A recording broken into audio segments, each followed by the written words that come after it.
নমস্কাৰ এই মুহূৰ্তত আহি পৰিছে আজিৰ খণ্ডৰ কেইবাটাও বিগ ব্ৰেকিং নিউজ এনে ধৰণৰ খবৰসমূহ প্ৰতিদিনে চাবৰ কাৰণে চেনেলটো সাবস্ক্ৰাইব কৰি ভিডিঅ'টোত এটা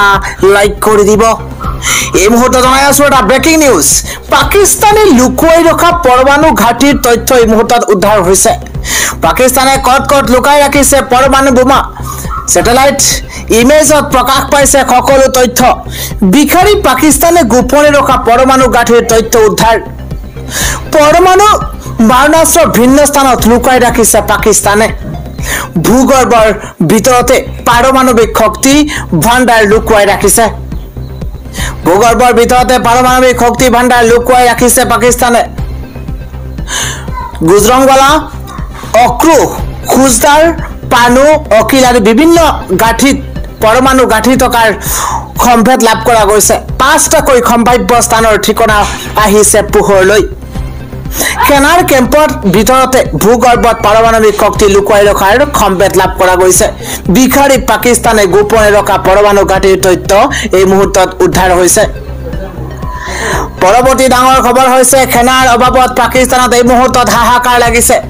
আমি জনাই আছো এটা ওয়াৰ্ল্ড ব্ৰেকিং এই মুহূৰ্তত সেনাৰ অভাৱত পাকিস্তানত হাহাকাৰ পৰিস্থিতিৰ সূচনা হৈছে আধাৰ কাৰ্ডৰ আধাৰত নতুন সেনা নিযুক্তি আৰম্ভ হ'ব এই মুহূৰ্তত পাকিস্তানত ইছলামাবাদত সেনাৰ জৰুৰীকালীন ভৰ্তি আৰম্ভ অধিক ভয়াবহ হৈ পৰিছে পাকিস্তানৰ পৰিস্থিতি এই মুহূৰ্তত এটা বিগ আপডেট জনোৱাৰ চেষ্টা কৰিছো অধিক ভয়াবহ হৈ পৰিছে পাকিস্তানৰ পৰিস্থিতি নিৰাপত্তাৰক্ষীৰ জৰুৰী নিযুক্তি ঘোষণা এই মুহূৰ্তত এটা বিগ ব্ৰেকিং নিউজ নাই গুড়া বাৰুদ অস্ত্ৰ খস্ত্ৰ নাই কোনো সেনা শ পাক সেনাৰ পদত্যাগৰ পাছতে এইবাৰ অভাৱ হৈছে সেনাৰ নিৰাপত্তা বাহিনীয়ে পদত্যাগ কৰাৰ পিছতে ইছলামাবাদত আৰম্ভ জৰুৰীকালীন নিযুক্তি কেৱল আইডি কাৰ্ডৰ আধাৰত নিযুক্তি দিব পাক চৰকাৰে সেনাৰ পদত্যাগৰ পাছত সংকটত পাকিস্তানত নিৰাপত্তা কেৱল NADRA কাৰ্ড থাকিলে সেনা যোগদান কৰিব পাৰিব পাকিস্তানী নাগৰিকে এটা ব্ৰেকিং নিউজ জনোৱাৰ চেষ্টা কৰিছো ইছলামাবাদ জিলা উপায়ুক্তই জাৰি কৰিছে বিশেষ নিৰ্দেশনা শ পাক সেনাৰ পদত্যাগৰ পাছত অভাৱ হৈছে সেনাৰ ইছলামাবাদত সেনাৰ জৰুৰীকালীন ভৰ্তি এই মুহূৰ্তত আৰম্ভ হৈছে পৰৱৰ্তী ডাঙৰ খবৰ হৈছে এবাৰ দিল্লী ক্ৰিকেট ষ্টেডিয়াম বোমাৰে উৰুৱাই দিয়াৰ ভাবুকি দিয়া হৈছে এবাৰ নীলাজ পাকিস্তানী স্লিপাৰ সেলৰ ভাবুকি এই মুহূৰ্তত ইমেইল যোগে এই ভাবুকি প্ৰদান কৰা হৈছে এবাৰ দিল্লীৰ ক্ৰিকেট ষ্টেডিয়াম উৰুৱাই দিয়াৰ ভাবুকি পাকিস্তানী স্লিপাৰ সেলৰ যুদ্ধ কৰিবলৈ শক্তি নথকা পাকিস্তানে দিছে পুনৰ ভাবুকি ভৰা ইমেইল দিল্লী ক্ৰিকেট এছ'চিয়েশ্যনলৈ ভাবুকিৰে ভৰা ইমেইল পাকিস্তানী স্লিপাৰ সেলৰ দিল্লী আৰক্ষীক পাকিস্তানী স্লিপাৰ সেলৰ ভাবুকিৰ খবৰ দিছে দিল্লী ক্ৰিকেট এছ'চিয়েশ্যনে পুৱাই ক্ৰিকেট ষ্টেডিয়াম উৰুৱাই দিয়া ভাবুকি নীলাজ পাকিস্তানীৰ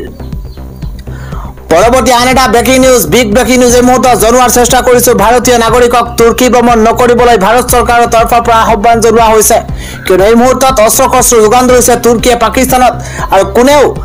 ভ্ৰমণ নকৰিবলৈ তুৰ্কীয়ে আহ্বান জনাইছে ভাৰত চৰকাৰে তুৰ্কীৰ লগত সম্পৰ্ক নাইকিয়া হৈ পৰিছে কোনে ভ্ৰমণ নকৰিব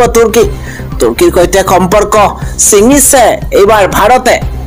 পাকিস্তানক সহায়ৰ হাত আগবঢ়াইছিল তুৰ্কীৰ এই কাৰ্য পোহৰলৈ অহাৰ পাছতে এইবাৰ কঠোৰ হৈ পৰিছে ভাৰত নাগৰিকৰ সুৰক্ষাৰ প্ৰতি লক্ষ্য ৰাখি চৰকাৰৰ এই আহ্বান অতি গোপনে তুৰ্কীৰ কাৰ্গো বিমানলৈ অনা হৈছিল কৰাচীলৈ আৰু কাৰ্গো বিমানত অস্ত্ৰ ভণ্ডাৰ থকাৰ সন্দেহ প্ৰকাশ কৰা হৈছে অস্ত্ৰ শেষ হোৱা পাকিস্তানক অস্ত্ৰ যোগান ধৰিছে তুৰ্কীয়ে আন এটা ব্ৰেকিং নিউজ এই মুহূৰ্তত জনোৱাৰ চেষ্টা কৰিছো আজি জুমাৰ দিন আৰু জুমাৰ দিনটোতে দেখিবলৈ পোৱা গৈছে ব্যতিক্ৰমী দৃশ্য গুৱাহাটীত এবাৰ জুমাৰ নামাজৰ পিছতেই ওলাই আহিছে ৰাজপথলৈ শ লোক আৰু দিলে পাকিস্তান মুৰ্দাবাদ ধ্বনি হাতে হাতে তিৰংগা লৈ গুৱাহাটীৰ ৰাজপথত ইছলাম ধৰ্মী লোক জুমাৰ নামাজৰ পিছতে এইদৰে ওলাই অহা পৰিলক্ষিত হৈছে জুমাৰ নামাজৰ পিছতে এইবাৰ শ লোক পাকিস্তান মুৰ্দাবাদ ধ্বনি দি মুহূৰ্তত ৰাজপথত ওলাই আহিছে হাতে হাতে জাতীয় পতাকা লৈ শত্ৰু ৰাষ্ট্ৰ পাকিস্তানৰ বিৰুদ্ধে প্ৰতিবাদ সাব্যস্ত কৰা পৰিলক্ষিত হৈছে হাতে হাতে তিৰংগা লৈ গুৱাহাটীৰ ৰাজপথত এইবাৰ ইছলাম ধৰ্মী লোক গুৱাহাটীৰ সমাইল মছজিদৰ সন্মুখতে দেখা গৈছে এই ব্যতিক্ৰমী দৃশ্য জুমাৰ নামাজৰ পিছতে এইদৰে ওলাই আহি পাকিস্তান মুৰ্দাবাদ ধ্বনি দিয়া পৰিলক্ষিত হৈছে আন এক ডাঙৰ খবৰ হৈছে IPLৰ পৰৱৰ্তী সকলো মেচ এই মুহূৰ্তত বাতিল কৰা হৈছে শেহতীয়া পৰিস্থিতিৰ প্ৰতি লক্ষ্য ৰাখি IPLৰ পৰৱৰ্তী সকলো মেচ এই মুহূৰ্তত বাতিল কৰা হৈছে পৰৱৰ্তী 12খন মেচ অনুষ্ঠিত নোহোৱাকৈ বাতিল হৈছে IPL পাকিস্তানৰ বিৰুদ্ধে ভাৰতীয় খেলাৰ অভিযানৰ বাবে বাতিল কৰা হৈছে IPL বিদেশৰ সকলো খেলুৱৈক শীঘ্ৰেই ঘৰলৈ উভতাই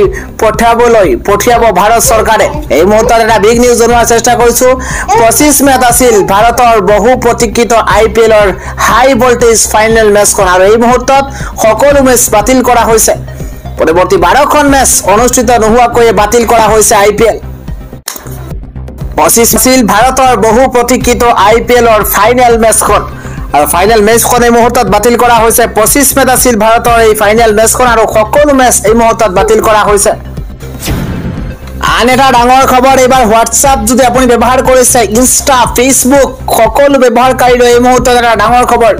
কিয়নো সন্দেহজনক লিংক যদি আপুনি দেখিছে আপুনি এটা লিংকত ক্লিক নকৰিব 10 বাৰ চিন্তা কৰক আপুনি WhatsApp Facebook Insta ব্যৱহাৰ কৰোতে সতৰ্ক হোক সাৱধান হোক মোবাইললৈ অহা সন্দেহজনক লিংক ক্লিক নকৰিব আপুনি বন্ধ কৰি দিয়ক মোবাইল লোকেশন আপুনি যদি 0 থকা নম্বৰে আপোনাৰ ভুলতো আপুনি যদি ফোন আহিছে আপুনি ৰিসিভ নকৰিব ইতিমধ্যে প্ৰতিৰক্ষা বিভাগৰ তৰফৰ পৰা দেশবাসীলৈ সতৰ্কতা জাৰি কৰা হৈছে আপুনি এটা নম্বৰ যদি আহিছে +92 এই দৰে যদি নম্বৰত আপোনালৈ কল আহিছে আপুনি ভুলতো ৰিসিভ নকৰিব এই মুহূৰ্তত এটা বিগ আপডেট জনোৱাৰ চেষ্টা কৰিছো সামৰিক শক্তিৰে নোৱাৰি এইবাৰ নিৰ্লজ্জ পাকিস্তানৰ নতুন পৰিকল্পনা ভয়াতুৰ পাকিস্তানৰ ভাৰতৰ সাইবাৰ আক্ৰমণৰ পৰিকল্পনা পাকিস্তানে সাইবাৰ এটেক কৰাৰ নতুন পৰিকল্পনা ৰচনা কৰিছে সমগ্ৰ ভাৰতৰ জনতাক সতৰ্ক হৈ থাকিবলৈ আহ্বান জনোৱা হৈছে আন এটা বিগ নিউজ এবাৰ পাকিস্তানত আৰম্ভ হৈছে ভয়ংকৰ গৃহযুদ্ধ পাকিস্তানৰ পৰা স্বাধীন ঘোষণা বেলুচিস্তানৰ পাকিস্তানত আৰম্ভ হৈছে ভয়ংকৰ গৃহযুদ্ধ বেলুচিস্তানৰ ভূমিৰ পৰা আঁতৰাই দিয়া হ'ল পাকিস্তানৰ পতাকা বেলুচিস্তানৰ ভূমিত উৰিছে বেলুচৰ পতাকা এই মুহূৰ্তত বিগ নিউজ জনোৱাৰ চেষ্টা কৰিছো দিল্লীত মুকলি কৰা হ'ল বেলুচিস্তানৰ দূতাবাস বেলুচিস্তানৰ পাকিস্তানৰ পৰা স্বাধীন ঘোষণা কৰিছে প্ৰখ্যাত বেলুচ লেখক মিৰ ইয়াৰ বালাছে